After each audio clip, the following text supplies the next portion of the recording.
Welcome to the UC Davis Energy Exchange webinar series. Today's webinar topic is aerosol sealing of building envelopes in new construction.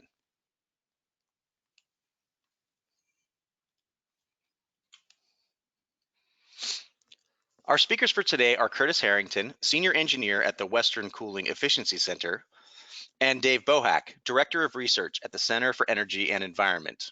I am Paul Fortunato, the Creative Specialist for the Energy and Efficiency Institute, and your host of today's webinar. The research presented today would not be possible without the generous contributions from our sponsors, the U.S. Department of Energy Building America program and Aerosol. Thank you for supporting our energy efficiency research. Just a little housekeeping before we get started. Everyone who has joined the webinar is currently muted and is in listen-only mode. If you have any questions during this presentation, please type them into the question box in your control panel. I'll bring them up during the presentation, and we will also have 15 minutes for questions at the end. I'll also provide a contact slide at the end of this webinar so that you may quickly get in touch with us. This webinar is being recorded and a copy will be sent to each of you. These webinars are a service provided by the collaborative efforts of the Energy and Efficiency Institute, Western Cooling Efficiency Center, California Lighting Technology Center, and the Center for Water Energy Efficiency. These webinars would not be possible without the continued support of all of our affiliate partners. We want to thank you for supporting these efforts. We encourage you to stay in touch by joining our mailing list and following us on Twitter and YouTube. We publish a monthly newsletter. These newsletters offer a current glimpse into the research, events, and notable happenings at each of the UC Davis Energy Research Centers. If you've not yet signed up for our newsletter, you can follow the link on the screen or send me a message with your email address in the question box, and I will get you registered. Today's topic, once again, is aerosol sealing of building envelopes in new construction. And now, let's welcome Curtis Harrington. Curtis, one second. Thank you very much, Paul. And thanks everyone for joining us today. So today's presentation, I'm going to talk about some of the benefits of air sealing buildings, the basic concept of aerosol envelope sealing. The Building America project is the main focus of this presentation, so we're going to provide an update on the results from that project, and then we're going to do a path forward for aerosol sealing as well as kind of the final takeaways. Okay, so briefly on the benefits of sealing our buildings. Heating and cooling is responsible for a large fraction of energy use in buildings. It's about 43% in residential homes, and infiltration is responsible for about 30% of this load. As we start to build better buildings with higher insulation walls and attics, if you don't deal with infiltration as well, then the fraction associated with heating and cooling will increase. And throughout the country, envelope tightness standards have been started to be adopted in various codes, which is fairly new. And so finding cost-effective approaches for builders to achieve these goals would improve and simplify adherence to code. The figure on the right shows the leakage, air leakage of existing homes collected by Lawrence Berkeley National Labs. It shows the distribution here, and the median leakage is about 11 air changes per hour at 50 pascals. To put it in perspective, current codes, IECC and the Zero Energy Ready codes are looking at closer to 3 or below air changes per hour at 50 pascals. So builders have a long way to go in order to meet this, and so trying to find, products for achieving this is quite important. There are also some health benefits to sealing buildings. So being able to control the ventilation air and where it comes from, the source of that air to provide to a building, allows you to filter out things such as PM 2.5 or deal with ozone. And it also facilitates the use of mechanical ventilation systems such as HRVs or ERVs. So putting an HRV or an ERV on a building does allow you to provide ventilation to that home, but it doesn't. If you don't deal with infiltration, then you're still going to have the same amount of infiltration leakage in your home of outside air that has not been filtered. So if you're able to tighten the home, then you can use an HRV and an ERV to really improve indoor air quality. Okay, so moving on to the basic concept of aerosol envelope sealing. Essentially, what you do is you put a blower door on a standard blower door on a home, and you pressurize it briefly while you apply an aerosol fog of sealant material to the inside space. As air escapes through leaks in the building shell, the particles are transported by the air to those leak sites where they impact the edge of the leak and stick, ultimately forming a seal across the entire leak. Because you're using a blower door to facilitate the sealing process, you are also able to track leakage in real time, so the contractor can see when a particular target is met for leakage or when the sealing process is no longer sealing the building, and you can decide to turn it off then. The photos on the right, on the upper right, show the blower door set up for pressurization, and it's a bit hard to see, but there's a leakage kind of tracking there, and it shows the air leakage of the home going down. This is what the contractor would see during the process. There's some like timing on. Okay. And the bottom right shows a seal formed between foam where the contractor missed a little spot, and you can see that sealant formed right in that leak there. So that also shows that the sealant targets specific leak sites. It doesn't just get all over the building materials. Okay, so moving on to the Building America project. So the goal of this project, we've done a lot of demonstrations of this technology over the last 6 or 7 years, showing that it works very well for sealing building leakage. This project's really looking at the best way to integrate the sealing process into a standard construction approach for builders. So we want to determine the most appropriate time for applying the aerosol sealing, measure the performance relative to conventional sealing methods, so having baseline homes that were not sealed with aerosols, and then determine existing sealing efforts that could be avoided potentially when using the aerosol sealing approach. And ultimately, cost effectiveness is key. So we know that this process can be added to a standard construction process and get buildings very tight, but we're also interested in looking at whether we can actually make sealing homes more cost effective for builders and more effective by reducing some of the manual sealing efforts that are currently being used. So this is the project team, Dave Bohac with the Center for Energy and Environment, who's presenting with me today. He's the PI on the project. Ed Von Thoma is with Building Knowledge. He's providing some consulting on construction practices for the project. Myself at the Western Cooling Efficiency Center with UC Davis, I am kind of responsible for the work out in California, whereas Dave is doing this out in Minnesota. Amit Gupta is the CEO of Aerosol, who also make Aero Barrier. Aero Barrier is providing all of the sealing for the project. And Pat Holman is with the University of Minnesota. He's also consulting on the project. He does research on high performance envelopes. All right, so for the project, the approach is essentially we start off by visiting a builder's site and reviewing the standard construct or sealing processes that the builder is using. We'll perform an aerosol sealing demonstration for the builder if they're not familiar or if they want some additional information. And then we'll sit down with that. We sat down with those builders and went over kind of the potential sealing options for when we can apply the aerosol sealing.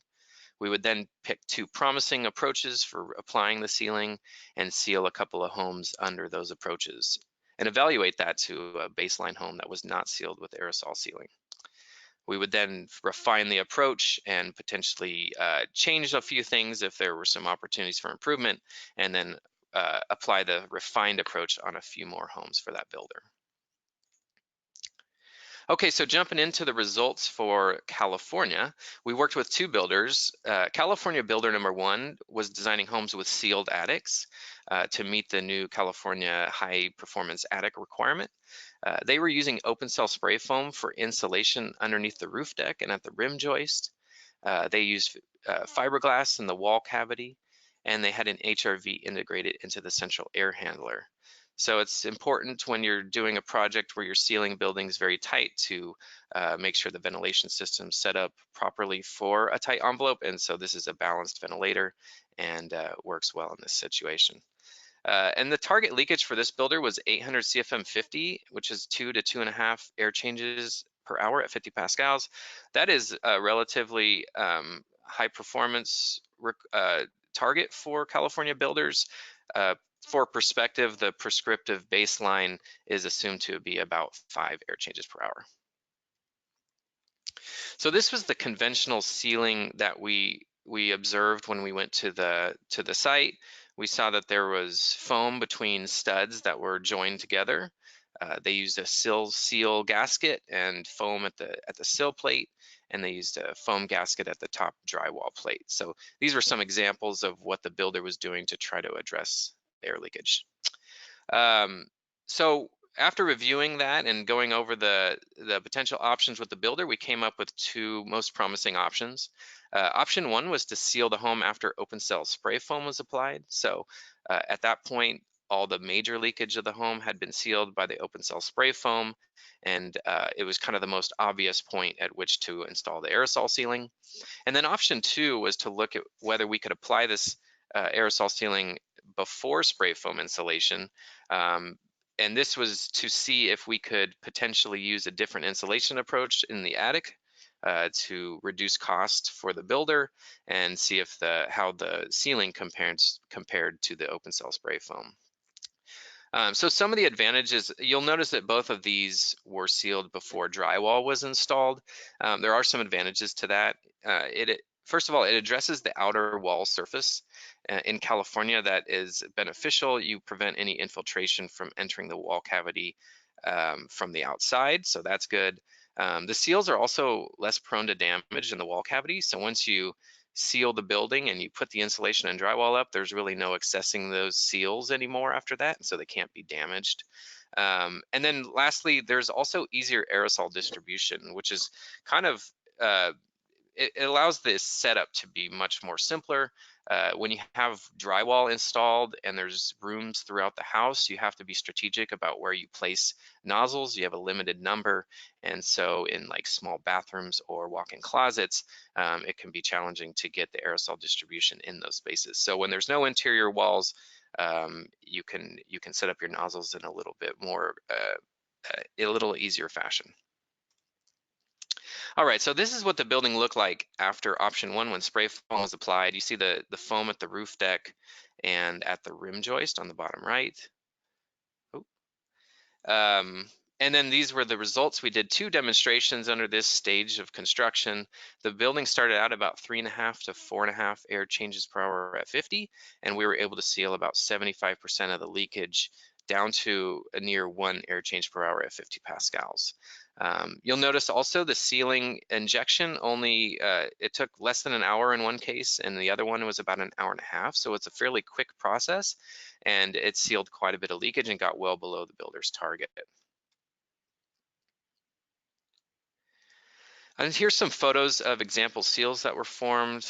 Under option one, you see there's a seal formed at each of the roof trusses entering the rim joist there where the foam was not able to get. And then also in the corner of a wall assembly, there's some complex geometry, and the aerosol seal also is shown to seal that spot too. All right, moving on to option two. So before the spray foam is applied, as you can see, there's an exposed roof deck. On the bottom right, you see all of the penetrations through the rim joist where the mechanicals are going through to the garage. You can see there's quite large gaps there that need to be dealt with before the building can even be pressurized. So a blower door wouldn't really even be able to get this building up to pressure without dealing with that. So some pre-sealing work was needed, and we tracked the time and materials for that, and are going to consider that when looking at cost effectiveness. For the first demonstration, we really dealt with just the large leaks, and it took about 2 people, less than an hour, 1.5 person hours, 3 cans of foam to deal with some of those major leaks that had to be sealed for the aerosol approach. So pretty quick. In the second demonstration, we spent a little bit more time. You see the photo in the bottom center bottom there of an outlet. That leak is probably could be sealed with aerosols. But in the first demonstration, we did not seal that with foam. In the second, we spent more time dealing with any obvious leaks like that. We just used a little bit of foam, but it took significant more amount of labor to do that and a little bit more material. And here are the results. So you can see we did another 2 demonstrations. The first demonstration was the building that we didn't spend as much time doing manual sealing. We started off at about 15 air changes per hour at 50 pascals, so quite leaky, and got it down to near 2 air changes per hour. So get a significant amount of sealing, about 86%. In the second demonstration, obviously the building started out a little bit tighter. It was down to 9 air changes per hour. We were also able to seal about 84%, getting it down to 1.4 air changes per hour at 50. So these both worked really well. You'll notice that the aerosol injection took quite a bit more time. It was more than 2 hours in both cases. In one case, it was nearly 3 hours. But if I were to consider going back and doing this again, I don't think the extra sealing effort that we spent, the additional hour plus time foaming was probably not necessary, considering demo one was able to get to near the builder's target, and this is before drywall has even been installed. So we think that was probably not necessary.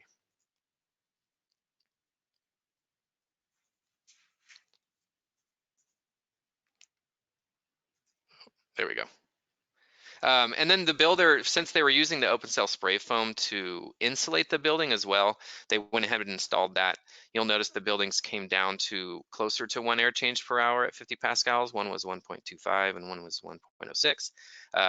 And if you look at the amount of CFM that was sealed at 50 pascals, it represented about 4% or 6% of the amount that the aerosol sealed. So it did do some additional sealing, but the bulk of the sealing was done by the aerosols in this case.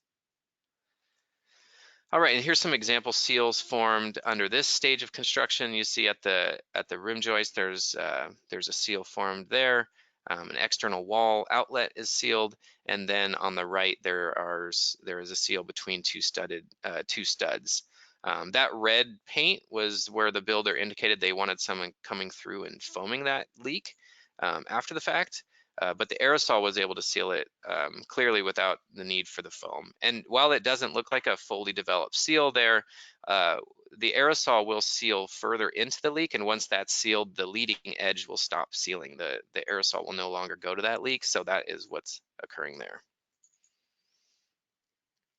All right, so this is just a summary of that first builder with sealed attics. If you look at the green bars at the end of construction, this is kind of the end result. We got about 1.1 air change per hour at 50 pascals for the homes sealed with aerosols versus 1.8 for the baseline homes, so we were 39% tighter with the aerosols. Now, this is a situation where I think, 1.8 ACH 50 is quite good in California. This builder doesn't probably need to get these buildings any tighter than that. But this would be an opportunity where we could work with the builder to find ways to reduce some of the labor that's currently being used and use the aerosol instead, and perhaps we could get the building tight enough at a lower cost. All right, so we did work with another builder, and this builder was also building homes with sealed attics, but these homes differed in that they didn't use open cell spray foam. They used a netting and blow-in cellulose insulation at the roof deck. So this was the biggest difference. Everything else is very similar. These were some of the standard sealing approaches the builder was using, and these also are very similar to the builder one. Gasketed light fixtures, foam at various penetrations, and a sill plate gasket. One major difference between the two homes is if you look at the photos when we came, you'll notice there is not plywood around the entire shell of the building. They only use the amount of lumber required to get the shear wall requirements for structural, and they leave the rest open, and they rely on the rigid foam board that's installed afterward to seal up that gap. So that brought some challenges when we came to do the aerosol sealing, which I think I'll discuss in the next slide. In the center on the bottom, you'll see the bibs hanging down for the cellulose installation. So those bibs were stapled to the roof deck and then left hanging for the aerosol. All right, so I mentioned some of the challenges. This builder was not intending to have aerosol sealing. They allowed us to come in and do this kind of on some homes that were already designed. And essentially we found a pretty big issue between the attic of the garage and the attic of the main space where they were connected, and we had to put a plastic kind of air barrier prior to doing the aerosol sealing. So this was a bit challenging to get that air barrier tight enough. The builder was going to use drywall, I think, later in the process, but we needed to do this sealing earlier. So this presented a bit of a challenge there. There was also a small gap at the eave where the foam didn't quite get cut precisely up to that spot. So, but that was a really minor effort. I think it took about a half an hour to seal up the eaves there. And then here are the results for this builder. So you notice the buildings are start out very leaky. This is very similar to option 2 for California builder number 1. So they're starting out at 13 to 17 air changes per hour at 50 pascals, ultimately able to get these buildings down to 2.6 ACH 50. Versus the control homes that were at 5.1. So this was an example where the open cell spray foam was not being applied to the baseline or in the aerosol sealing, but the aerosol homes were able to get down to the zero energy rating requirement and below IECC codes without having to do the open cell spray foam, whereas the baseline was right around the prescriptive requirement. So it was about 50% tighter. All right, then moving on, we also tested vented attics. So this is the last set of tests that we did in this project, and builders are still primarily using vented attics, it seems, in California, so we wanted to do some demonstrations in that scenario. This was California builder number 1. Again, they did very similar stuff, although the attic design was very different. They had an HRV, and they used a blow-in insulation on the ceiling to seal the home, as well as insulation up on the roof deck. So the strategy we came up with the builder was fairly straightforward. There's not really a good opportunity when you have a vented attic to do aerosol sealing before drywall. So we did this after drywall mud and tape was installed. The builder had asked us to temporarily cover fire sprinklers, so we did that, but otherwise the prep was pretty minimal. All right, so here's some example photos of the conventional sealing the builder was using. Again, this foam and the standard gasketed light fixtures, and then the drywall on the bottom right is the main air barrier in this case with the tape. All right, we did 5 demonstrations in this situation. You can see the buildings are a little bit tighter. They have drywall installed, so they're anywhere from 4.5 to 7.5 air changes per hour at 50 pascals prior to sealing, and we were able to get them down 70 to 80% tighter. You'll see the gold bars or the yellow shows where we ended our aerosol sealing at. Versus the end of construction. So the end of construction, we were getting the homes down to about 3.1 air changes per hour at 50 pascals relative to the baseline homes that were at 4.6. So they were about 35% tighter. During our final test out, we did notice there was significant leakage in the exhaust backdraft dampers, 200 to 300 CFM 50, which represents more than a 0.5 ACH 50 for these homes. That was a bit surprising considering they're supposed to prevent leakage from backdrafting into the home, but they weren't really working that effectively. And then the other thing I would say is that there was some significant increases in leakage after the aerosol sealing, and I attribute this partly to the backdraft dampers, since those were sealed for the aerosol approach. But also, when you do this after drywall, things like electrical outlets and other trades are going to come through and start to finish up the home by installing electrical outlets or finishing plumbing and things like that. And so holes can be introduced at that point. And then here are some example seals formed after drywall. In a doorway, you see seals are formed for a leak that's heading to the attic, and the electrical outlet where they sawed a piece of the drywall and it was sealed up. So those are some example seals. I think now I'm going to pass it over to Dave Bohac to talk about the Minnesota results. So let me change presenters.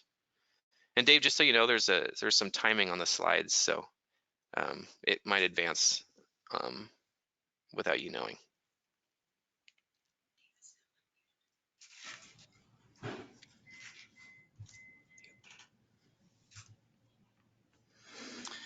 Okay, thanks, Curtis. Yeah, as he said, that Curtis was focusing on the buildings in California, and we were having similar efforts on the Minnesota houses. In our cases, all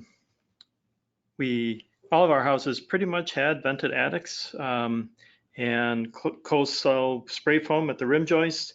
You know, one thing a little bit different about Minnesota construction is it's very common to use an interior poly sheet on the exterior walls and the top floor ceiling. And for us, that actually had some advantages on when we could do our ceiling. So we could actually go in and do that at an earlier stage of construction.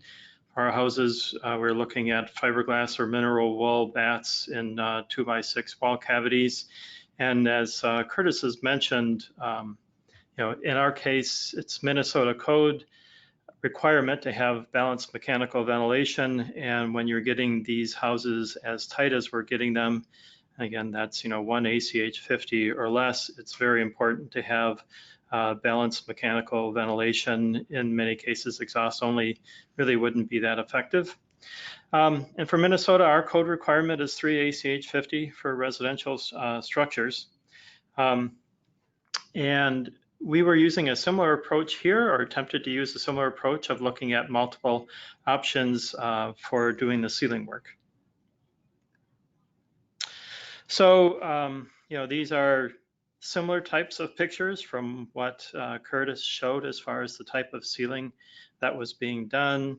In our case, caulk at the seams where wood studs are joined together instead of foam. Again, in the bottom plates or the sill plates, a foam gasket, and then with caulking to seal that. And then any kind of wire or plumbing penetrations up into the attic, can foam was typically used to seal that up. And for us, it's very common to use closed cell spray foam at the rim joist. You can see the red circle there. So, you know, that has multiple purposes. So one, it's doing air sealing work, it's doing insulation work, and it's acting as the vapor retarder. And then again, for Minnesota, one thing that's a little bit different is having the interior poly sheet on the top floor ceiling, and then also on any of the exterior walls. So for the first builder that we worked with, kind of common to all the houses were that we had them go ahead and do the spray foam at the rim joist. That helps address all of the kind of the large leaks that occur at those locations and those penetrations. And I think Curtis may have mentioned this, but typically the type of gap or the size of the gap that can be sealed with the aerosol process is maybe a 1/4 inch or so if you're sealing for about an hour. And if you let that go further, then you might be able to get gaps up to 3/8 of an inch or even a 1/2 inch wide, depending on how long you sealed. So we felt it was most efficient to go ahead and let them do the spray foam at the rim joists and get those larger leaks that way. We had them do the reinforced poly at the ceilings. And again, the nice thing about that is it finishes off the air barrier for us very early in construction, you know, before the wall insulation is put in, before the drywall, so that we could apply the aerosol sealing. Similar stage of construction as what they were doing in California with the sealed attics. We are doing here with our vented attics, but using the poly to finish off the air barrier. The two options that we were looking at with this first builder, in general, we're sealing before the fiberglass or mineral wool is put into the walls. We did have a couple of houses where the sealing was done after that occurred. We had planned, but ultimately weren't able to implement having the builders eliminate some of the sealing work that they would normally do, and that was to eliminate airtight electrical boxes and eliminate the interior poly sheet on the exterior walls and instead do a loam perm paint. So we were able to get some of the staff at the builders company on board with that approach, but ultimately not everyone was on board. So it turns out that all of their conventional sealing was maintained for the houses we did for them. So this shows you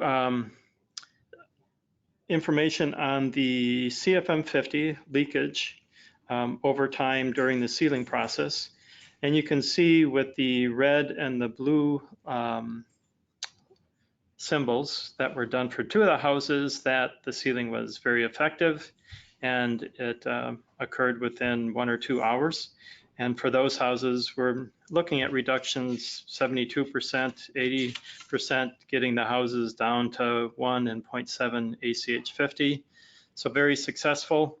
But with the houses that are shown in green and purple, we did have some issues. So for one, this was a new set of equipment. The compressors had some speed control issues that needed to be dealt with. That slowed things down a little bit. And then also you can see in the house with the green symbols that there's actually the leakage jumped up at about 110, 120 minutes. And what we saw for a couple of houses was the poly that was put up on the ceiling actually gave way a little bit. So if you see the picture up on the top and that circle, you can see kind of gaps in that poly sheathing or sheeting, and where there was an attempt being made to seal that, but obviously those types of leaks were too large. So that poly was actually caulked and stapled. And what we were finding is that kind of the normal process they use sometimes isn't sufficient to hold the 100 pascals that occurs during sealing, and that just a little bit of additional QC was necessary to make sure that none of the poly gave way. So where you see that went up, we actually had to go in and reseal some of the poly on the sheathing. Also with the purple and the green houses, it turns out that the insulation contractor got a little bit ahead of the game, and they had the wall insulation in place before we got there. So for the purple house, we actually went ahead and started doing the air sealing work with the insulation in place. And we could see kind of half hour, 45 minutes into the process that the gaps in the exterior walls, many of them just weren't being sealed. So there was an attached garage, tuck under garage, and we could see where there was a gap around an electrical box that normally that gap gets sealed very well with the aerosol. And in this case, it wasn't getting sealed at all. And the wall insulation just acts as a very nice filter for the sealant and doesn't allow any of the sealing to occur kind of past it.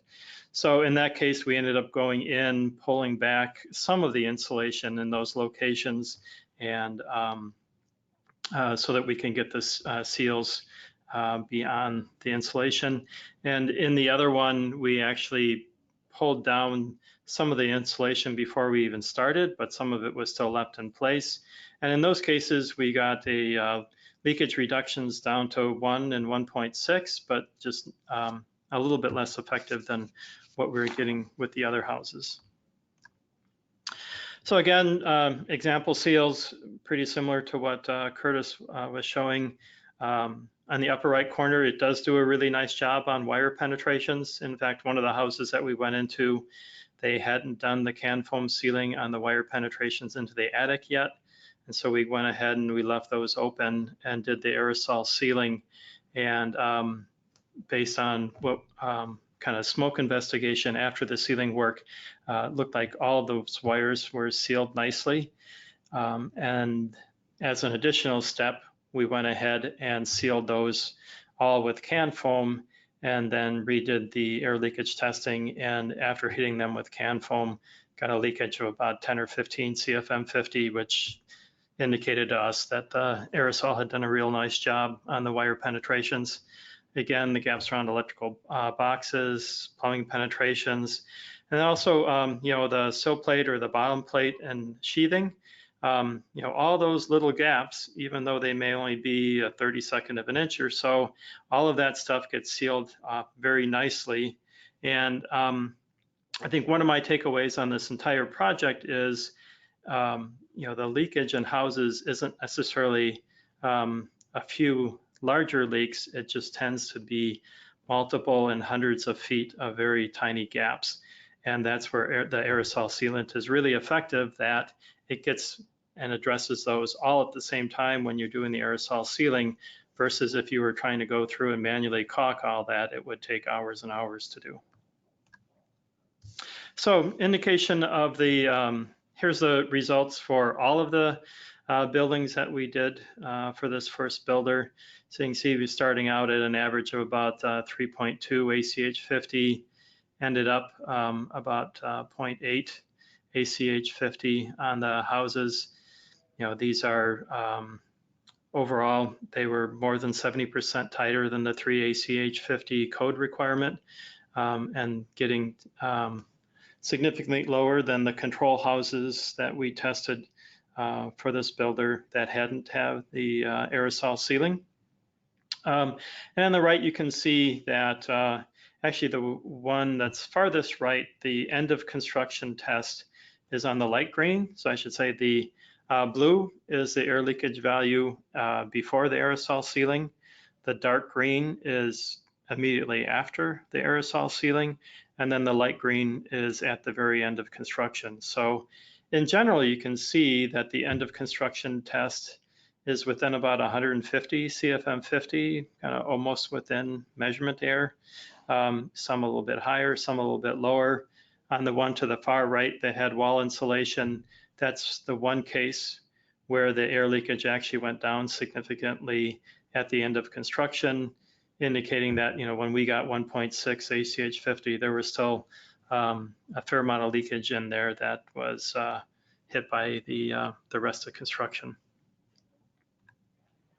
So major takeaways, overall reduced leakage by about 80%, achieved 64 to 75% below code, and sealing time was 1.5 to 2 hours, except for the couple of houses that were sealed with the wall insulation in place. When we started this project, almost all the buildings had been sealed kind of towards the end of construction after drywall is in place. And we were able to show that, sealing earlier in construction, pre-wall, was an effective strategy. Putting that poly up on the ceiling was just a little bit out of sequence for the installation contractors, but really something that they would do otherwise. Another takeaway, pretty obvious now, you need to seal before the wall insulation so you don't have that filter of wall insulation. Wire penetrations are sealed nicely. What was a little bit surprising to me, maybe not to others, is that the aerosol does a nice job of sealing in the imperfections in spray foam sealant. There is quite a bit of leakage left from the spray foam. We were able to show too that the sealing is possible in Minnesota winters, and pretty much what occurs for our buildings is that when they're ready for the closed cell spray foam on the rim joists, they need to come in and heat the house for 24 hours prior to that to make sure it's nice and warm. Well, we were coming in just right after they were done with that spray foam, and the house was warm enough so that we could go ahead and do the aerosol sealing. Again, end of construction test, very similar to what we were getting post aerosol sealing. I know there's been some other projects where there was more of a gap in time and trades coming in from post aerosol sealing to end of construction, where they saw quite a bit of leakage occurring. In our case, that really didn't occur. So some things to think about for the Minnesota builders. I think for the most part, for single family basement homes, builders have figured out how to make their houses tight. This first builder, their control houses without the aerosol sealing were about 1.3 ACH50. For that type of builder, there's still some possible advantages for the aerosol. One, to get consistently down to 0.5 or 0.6 ACH50 might get them into another tier of utility incentives and give them higher incentives.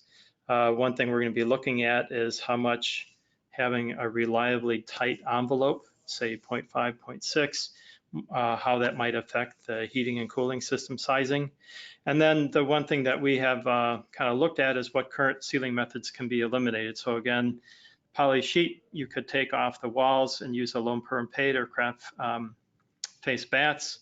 Could get rid of the airtight electrical boxes and much of the foam and the foam sealing around the wire penetrations. A lot of the caulking that we were seeing in the houses, bottom plates, between studs and so forth, could be eliminated. Rim joist spray foam, I think builders are probably going to stick with the closed cell that they use, but there might be an opportunity, as long as the aerosol is doing the sealing, of switching to something else. And certainly the other thing to look at was just be, you wouldn't have to have as tight quality control of the trades that are coming in and doing this work. The other opportunity that we didn't get as much of a chance to look at is there are residences in Minnesota where getting the 3 ACH is quite a challenge. Slab on grade single family homes, that has proved to be more difficult for Minnesota builders. Those are built a little bit more in southern Minnesota. We didn't get a chance to get into those, but I think that's another opportunity for the aerosol process. In addition to this first builder, we did actually bring on another 5-6 builders to apply this technology to their houses, a flat roof situation, a triplex slab on grade that was actually in the Chicago area. And the other thing we wanted to test was, can production builders really get and achieve passive house tightness on a consistent basis? So just the summary results from those additional builders. Again, the blue bars are the pre-aerosol sealing. The green are immediately post. We did have a couple of the houses on the left side where we did the sealing after drywall. So our first demonstration sealing was at the very end of construction, and they actually already had that house down to 0.7 ACH 50, but we still got a 50% leakage reduction down to 0.3. Another after drywall was starting at 1.6, got down to 0.4. You know, overall for these additional houses, you know, they're starting at about 3.5. We got them down to an average of 0.7 ACH 50, typical 75% leakage reduction, and anywhere from 56 to 89% below the 3 ACH code.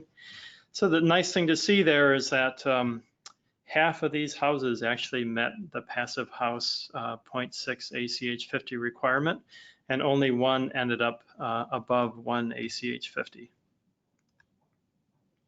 So again, just kind of the takeaways here. Further confirmation of the effectiveness of the aerosol sealing and that it can be used effectively earlier in construction, reducing leakage by an average of 75%, 77% below code. You know, we were working with production builders, and it was nice to see that with this technology, they can meet passive house tightness, whereas I think that would be a struggle for most production buildings to get them that tight and that tight on a consistent basis. And we are going to be compiling our end of construction results, and we'll be reporting that at a later time. To wrap up this project, we've got a couple more months remaining. We're going to be doing some interviews with the builders to get their feedback on the aerosol sealing process, how they see it fitting into their construction process. Are there certain types of houses or construction that they think it would be more applicable than others? We're going to be wrapping up our end of construction tests and then doing some energy savings modeling and cost evaluation. And we'll have a final report out at the end of summer. So just to kind of wrap things up, kind of the final takeaways here, further confirmation that the aerosol sealing is very effective. We're seeing, you know, kind of typical sealing and reductions of 75% pre to post aerosol, and getting houses well below code requirements. It was nice to see that we can seal at any time after the air barrier is in place. And I think, as Curtis pointed out, that, you know, there potentially are some benefits to sealing earlier in the construction process when some of those seals get covered up by drywall and insulation and aren't going to be disturbed.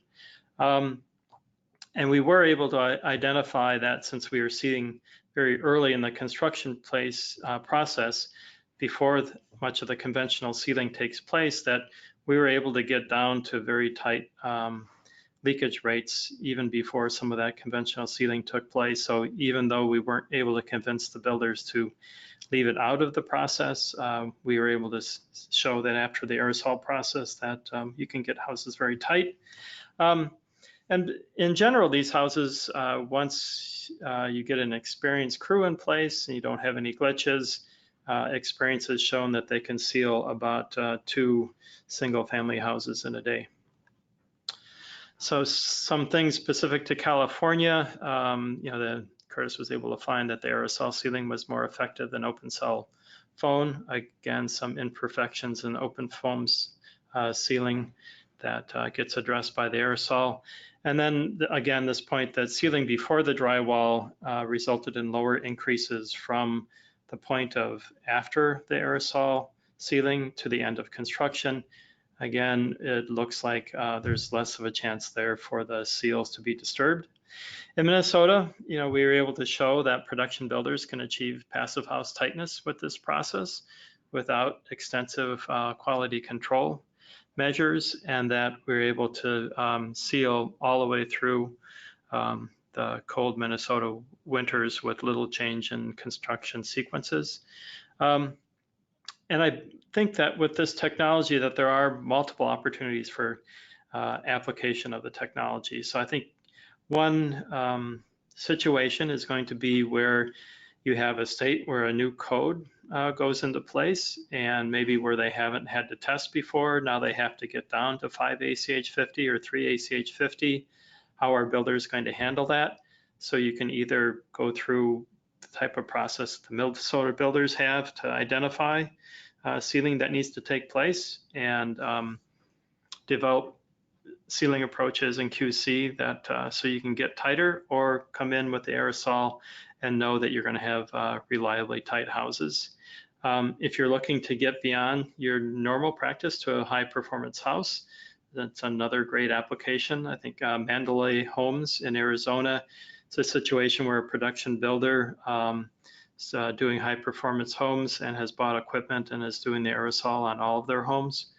And then also, I think even if you're doing a pretty good job on your houses, that there can be utility incentives, so that even if you go a little bit further, you can get a higher incentive rate. Or I think we can look at see whether there's an opportunity for reduced HVAC system sizing and cost reduction. So before we wrap this up, the one thing I do want to mention is that we have just been funded for some additional work looking at applying this technology to existing houses and multifamily units. As Curtis showed in that first graph of the distribution of air leakage for US houses, median ACH 50 of 11, quite a few over 20. So there's a lot of opportunity to seal existing residences. Typically, weatherization programs can get 25, 30% reduction.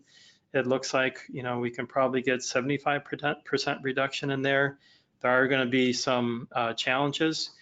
Again, the aerosol is very good for sealing 1/4 inch, 3/8 of an inch, maybe 1/2 inch gaps, but not the bigger stuff. So you have to identify a protocol for identifying the large leaks and pre-sealing those. Need to be able to protect surfaces from the sealant, but do that in a way so that the sealant still has an access to the leaks. And then, you need to do this when the units or houses are unoccupied. So with that, I'll let you guys take back control. Great, thank you, Dave.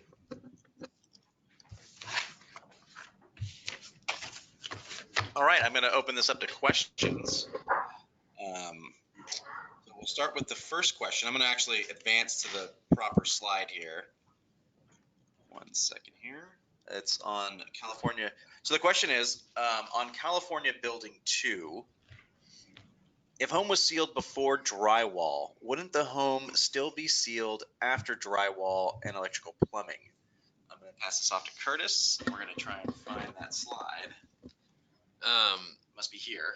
California? So yeah, this builder was doing their standard conventional approach for sealing the building after the fact. So yes, they did do their standard sealing after drywall, but clearly there was some.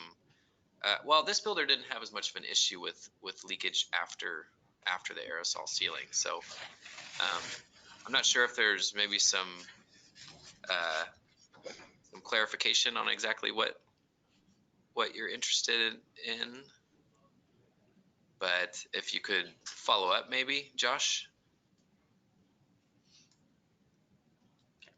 And thus, Dave, you have anything for that one? No? Okay. So yes, the builder sealed after drywall in that case too. Yeah. Josh can also email you later. Okay. Next question from Mary Sue. Did you see a learning curve with the builders you worked with? In other words, did you do the sealing on individual homes with enough breaks in between to see builders learn from what you had done or showed them from your testing/sealing? So in this project, we didn't really have the builders provide a whole lot of opinion on how to best apply the process, because they weren't as familiar, and they allowed us just to come in during their standard construction process. And in my experience, the builders were somewhat curious, but they would show up afterward and just check in with us, and they wouldn't really that's kind of the reason we're following up with the builders and going over all of the results, because they haven't necessarily seen all of these results yet, and we didn't have time in the project to stop and then get their feedback and move forward. So hopefully we can get some of that information when we do the interviews later in the month or next month with the builders. Great. And Brian asks, is Aerosol the only company that does this type of sealant? Yeah, so Aerosol and Aero Barrier are one company. They own the exclusive rights to the patent, but they do have dealers around the country. So there's, I don't know the number off the top of my head, but there's at least 20 dealers, I think, of Aero Barrier throughout the country. Okay. And Aaron asks, what is in the aerosol that makes it airtight? So the sealant is an acrylic polymer. It's used as an air barrier for other applications on the external walls of brick buildings, for example. So it's just a sealant product that has some permeability, but it does not that it makes a leak airtight. Yeah.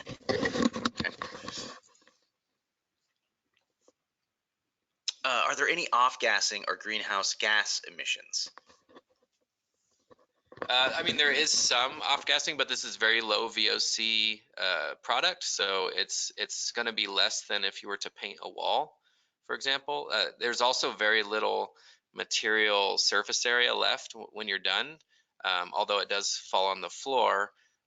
In the leak sites, it only really gets stuck in the leaks, and so there isn't a whole lot of product actually applied in this case.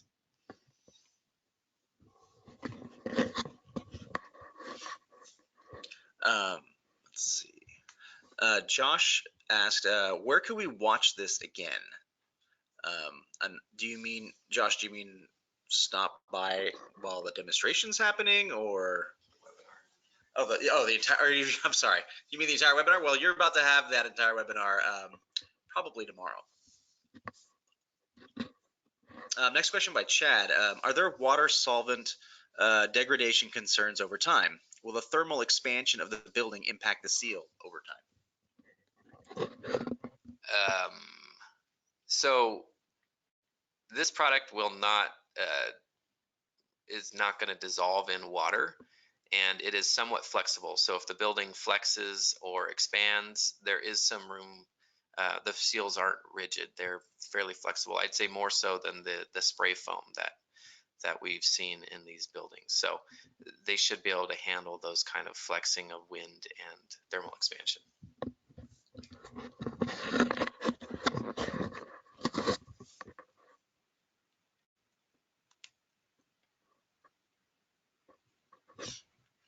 Any more questions from anyone?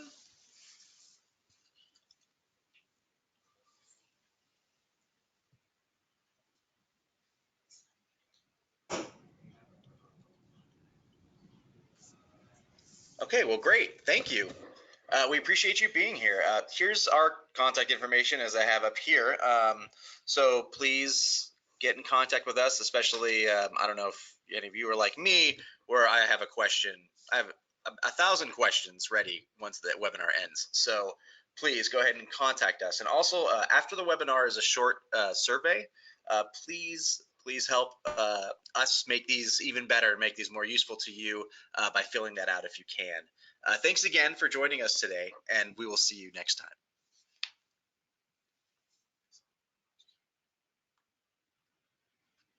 You know what? There's one more question. It just snuck in. I'm getting it. Here we go. Tim, thank you. How do you become an installer? So that contact information is probably the only thing not on here, and that would be contact Aero Barrier, Aerosol.